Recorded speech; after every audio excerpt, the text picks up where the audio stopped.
में बहुत काम आएगी। दुनिया में दो तरह के लोग होते हैं, एक वे जो छोटी सी प्रॉब्लम आने पर घबरा जाते हैं और दुखी हो जाते हैं।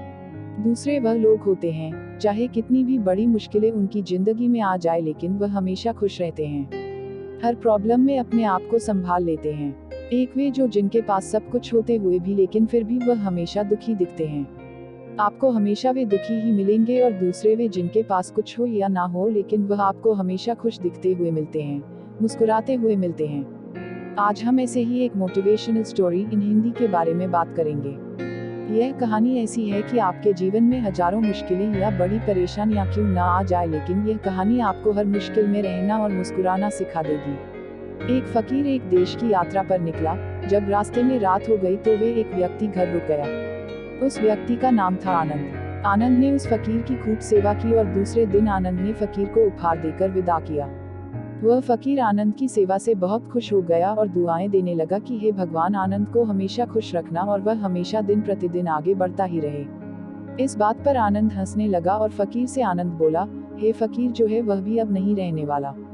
इस बात पर फकीर आनंद की तरफ देखता ही रहा और वहां से आगे चला गया। कुछ साल बाद फिर फकीर आनंद के घर आया और देखा सारा धन और सारी संपत्ति सब कुछ चला गया है। आनंद एक गांव के ही बड़े जमींदार के यहाँ नौकरी कर रहा है। वह फकीर आनंद से मिलने के लिए वहां चला गया। आनंद ने उस अभाव में ही उस फकीर का स्वागत किया और झोपड़ी में ही फटी चटाई पर ही बैठाया। उसके पास खाने के लिए जो रूखी सूख रोटी थी वह खाने के लिए फकीर को दे दिया। जब फकीर वहां से जाने लगा तो उसके आंख में आंसू था और फकीर कहने लगा, हे भगवान, तुमने यह क्या किया? तो आनंद फिर हंसा और कहने लगाया, अरे फकीर, तू क्यों दुखी हो रहा है? ईश्वर हमें जिस हाल में भी रखे हमें हमेशा खुश रहना चाहिए, उसे धन्यवाद देना चाहिए।